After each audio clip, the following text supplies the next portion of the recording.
रोहित अपनी पत्नी प्रिया को लेकर गुजरात चला जाता है, जिसके बाद वो वहाँ पर पूरे 2 साल तक काम करता है। जिसके बाद अपनी बहन की शादी को लेकर वो अपनी पत्नी और दोनों बच्चों को लेकर वो गांव आ जाता है। अपनी बहन की शादी अटेंड करता है। जिसके बाद जैसे ही दूसरा दिन गुजरता है, उसकी पत्नी अचानक शाम के टाइम पे गायब हो जाती हैं। जिसके बाद उसको ढूंढने की कोशिश करते हैं तो आधी रात के आसपास उसकी पत्नी वापस आ जाती हैं। जैसे ही अगला दिन होता है, शाम होता है, फिर से उसकी पत्नी वहाँ से गायब हो जाती हैं और फिर उसे ढूंढने की कोशिश करते हैं, लेकिन आधी रात के आसपास वो फिर से लौट जाती हैं। इसी तरीके से आए दिन वो शाम के टाइम पे गायब हो जाती हैं। जिसके बाद 12 बजे के आसपास वो वापस लौटती हैं।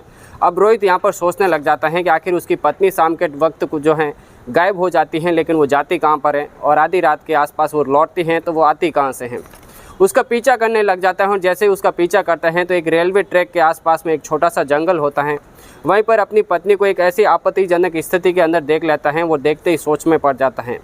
वहाँ पर एक व्यक्ति उसकी अपनी पत्नी के साथ संबंध नहीं बना रहा होता है, बल्कि दो व्यक्ति जो हैं वहाँ पर संबंध बना रहे होते हैं। ये नज़ारा जब वो रोहित अपनी पत्नी के साथ देखता है तो वो देखते ही दंग रह जाता है और आसपास के लोगों को इस बात की खबर लग जाती है और देखते ही देखते ये कहानी सोशल मीडिया पे भी काफ़ी ज़्यादा वायरल होने लग जाती है।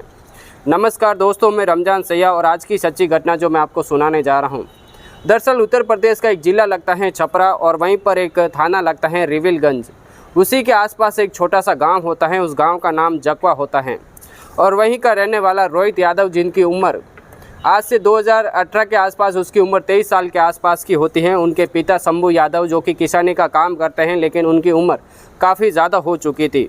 उसी परिवार के अंदर उसकी एक माता भी है, साथ में उसका एक भाई भी और एक बहन भी। जो परिवार जो है खेती के काम से जो है उनका सर्वाइव हो रहा था, जो कि काफ़ी मुश्किल में हो रहा था। लेकिन रोहित की उम्र के साथ शंभू यादव एक दिन सोचते हैं कि अपने लड़के की शादी जो है बहुत ही जल्दी करवा दूं। वो कुछ काम धंधा करने लग जाएगा तो हमारे परिवार के अंदर सब कुछ ठीक हो जाएगा। शंभू यादव अपने बेटे की शादी जो है पास ही के गाँव में प्रिया के साथ में करवा लेते हैं। जिसके बाद वो पति पत्नी की तरह अपने परिवार के अंदर रह रहे होते हैं। लेकिन जैसे जैसे वक्त बीतता है, वक्त बीतने के साथ 2023 आ जाता है। उसके 2 बच्चे हो जाते हैं, जो कि सबसे बड़ा उसका एक लड़का होता है। उस लड़के का जो उम्र होती है वो 4 साल के आसपास की होती है। जो छोटा बच्चा होता है उसकी उम्र 2 साल के आसपास की होती है।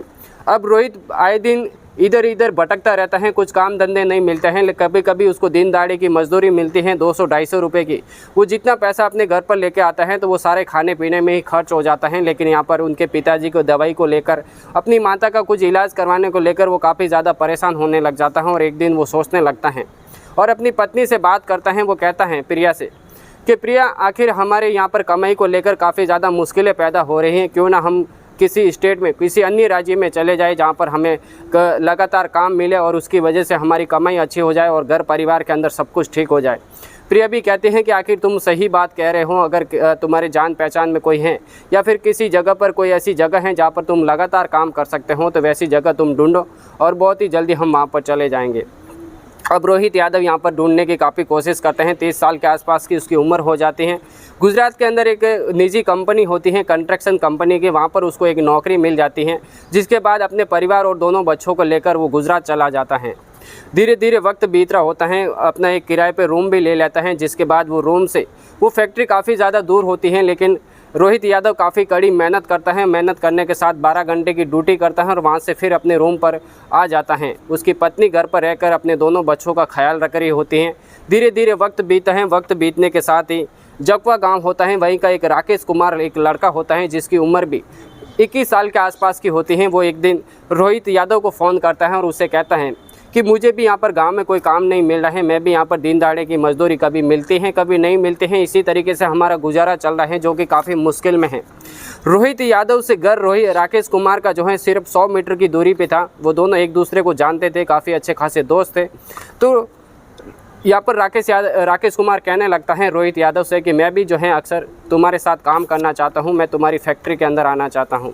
अब रोहित यादव यहाँ पर कहने लगता है कि अगर तुम मेरे साथ काम करना चाहते हैं तो तुम अपना बैग उठाओ और जल्दी से ट्रेन में बैठकर जो है मेरे पास आ जाओ। राकेश वहाँ से अपना बैग उठाता है और सीधा गुजरात चला जाता है। रोहित से मिलता है, जिसके बाद वो उसकी फैक्ट्री के अंदर काम पर लग जाता है। लेकिन यहाँ पर राकेश के पास कोई किराए पे रूम नहीं होता है, तो वो कुछ दिनों के लिए रोहित यादव अपने पास रखता है, जिसके बाद उसके पास ही के अंदर एक रूम किराए पर दिला देता है।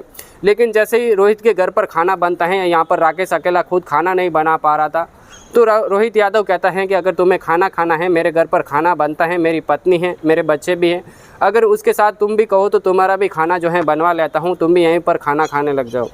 धीरे धीरे उसके साथ रहने लग जाता है और खाना खाने लगता है। सुबह शाम वो खाना लेकर जाता है। अगली मॉर्निंग जैसे उनको काम पर जाना होता है तो वो टिफ़िन लेकर रोहित यादव के घर से राकेश टिफ़िन लेके जाता है, जिसके बाद शाम को लौटता है तो उसी के घर पर खाना खाने लग जाता है। एक दिन रोहित यादव की रात में ड्यूटी होती है तो वो दिन के अंदर आराम कर रहा होता है, लेकिन जैसे ही दोपहर को उसको भूख लगती है, वो रोहित यादव के घर पे जाता है, जिसकी पत्नी वहाँ पर प्रिया रहती है, उससे वो बातचीत करने लग जाता है। आखिर उसे एक दिन वो कहने लग जाता है उसी दिन कि मुझे जो है गांव से आकर काफ़ी समय वक्त बीत गए हैं, मेरी पत्नी और मेरे जो भी रिलेशन हैं मेरे सारे पीछे रह गए हैं, मैं सिर्फ तुम्हारे भरोसे पे हूँ और मेरा भी आखिर मन कर रहा है, क्या मैं तुम्हारे साथ सो सकता हूँ। तभी रोहित की जो पत्नी होती हैं प्रिया, वो खुश हो जाती हैं, उसे कहती हैं कि अगर तुम मेरे साथ सोना चाहते हैं तो सो सकते हैं। और उसी के साथ उसी दिन राकेश कुमार जो हैं रोहित यादव की पत्नी जो प्रिया है उसके साथ सोते हैं, उसके साथ अनैतिक अवैध संबंध भी बना लेते हैं। अब ये सिलसिला यहाँ से स्टार्ट हो जाता है, जो कि थमने का नाम नहीं लेता है। यहाँ पर रोहित यादव जब दिन की ड्यूटी पे जा रहा होता है तो राकेश कुमार जो है अपनी ड्यूटी नाइट में लगवा देता है, जिसके बाद वो दिन पर आराम करने के साथ रोहित की जो पत्नी होती हैं प्रिया, उसके साथ आए दिन उसके साथ संबंध बनाता रहता है, जिसके बाद ये सिलसिला चालू रहता है जो कि रुकने का नाम नहीं ले रहा था। अब यहाँ पे रोहित यादव बिल्कुल भी नहीं सोच पाता है कि आखिर जो मेरा दोस्त है राकेश, वो मेरी पत्नी के साथ संबंध बना रहा है।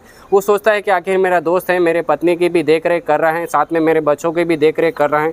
जब भी रोहित उसे पूछने की कोशिश करता है कि तुम आखिर मेरे साथ ड्यूटी पे क्यों नहीं आ रहे हैं, नाइट की ड्यूटी क्यों है, तो वो कहता है कि मेरे सामने से जो है नाइट के अंदर ड्यूटी लग गई है, मैं भी चाहता हूँ कि दिन की ड्यूटी करूँ, लेकिन मेरे सामने से नाइट की ड्यूटी लगा दी गई है। लेकिन उसे ये मालूम नहीं होता है कि राकेश कुमार अब आए दिन जो है प्रिया के साथ संबंध बना रहे हैं, आए दिन उसके साथ 3-3, 4-4 घंटे मिलने के लिए उसी के घर पर पड़ा रहता है। धीरे धीरे वक्त बीता है। वक्त बीतने के साथ 1 दिसंबर 2025 के दिन, यानी पूरे के पूरे 2 साल बीत जाते हैं गुजरात के अंदर, और उसकी बहन की शादी होती है जब 1 दिसंबर 2025 के दिन। तो रोहित अपने परिवार को लेकर, फैमिली को लेकर, अपने 2 बच्चों को लेकर बैग पैक करता है और गुजरात से वो बिहार के लिए निकल जाता है अपनी बहन की शादी को अटेंड करने के लिए।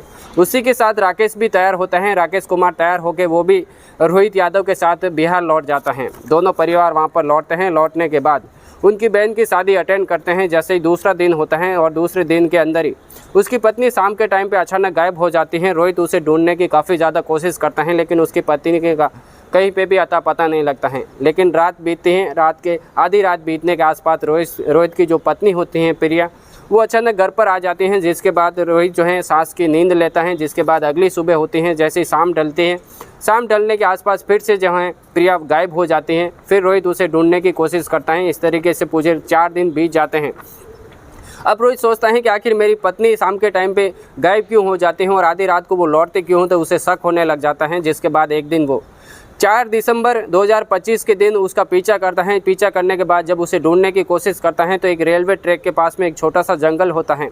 वहीं पर अपनी पत्नी को और सामने से राकेश को जाते हुए, इधर इधर दोनों को जाते हुए देख लेते हैं, तो उसे शक हो जाता है। जिसके बाद अपनी पत्नी को घर पर लाके उसे समझाने की कोशिश करता है कि जो तुम कर रही हो काफ़ी ज़्यादा बुरा है। अगर तुम इसी तरीके से करती रहोगी तो तुम्हें एक दिन जो है मुझे छोड़ना पड़ेगा, तुम्हें अपने बच्चों को भी छोड़ना पड़ेगा। उसे काफ़ी ज़्यादा समझाने की कोशिश करता है और समझाने के बाद वो सो जाता है। जिसके बाद जैसे ही अगला दिन बीतता है तो 2 दिन वो कहीं नहीं जाती हैं, लेकिन ऐसे ही तीसरे दिन 8 नवंबर 9 नवंबर के दिन भी वो गायब हो जाती हैं।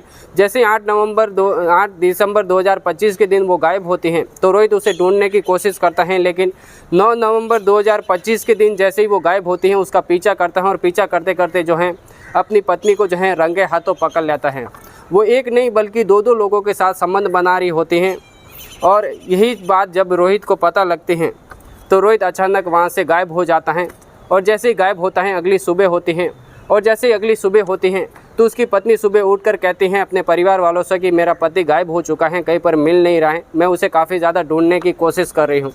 जब उसे ढूंढने की कोशिश करते हैं तो उसका कहीं पे भी अता पता नहीं चलता है, लेकिन गांव के लोगों को पता चलता है कि आखिर रेलवे ट्रैक पर जो है रोहित यादव की डेड बॉडी पड़ी हुई। जैसे इस बात का पता जब पुलिस वालों को लगता है तो पुलिस भी वहाँ पर मौका वारदात पर पहुँच जाती है। और पहुँचने के बाद जब इस केस की जांच पड़ताल करने लग जाती हैं और गांव के लोग भी जो हैं छपरा सिवान मार्ग पर जो है एक धरना प्रदर्शन करने लग जाते हैं कि आखिर ये मुजरिम पकड़ा नहीं जाता है, तब तक जो है हम यहाँ से डेड बॉडी को उठाने नहीं देंगे। और इसी बात को लेकर पुलिस जो है 10 घंटे के अंदर जब इस केस की जांच पड़ताल करता है, फ़ोन का लोकेशन ट्रैक करता है और सारी हर एक एंगल से जब इसे ढूंढने की कोशिश करता है, तो आखिर ये कहानी निकल कर सामने आती है कि इसको मारने वाला कोई और नहीं बल्कि इसे जो प्यार कर रहे हैं, इसके साथ जो रिलेशन में है राकेश कुमार, वही जो है रोहित शर्मा को जो है अपने रास्ते से हमेशा के लिए हटा दिया है। जब रोहित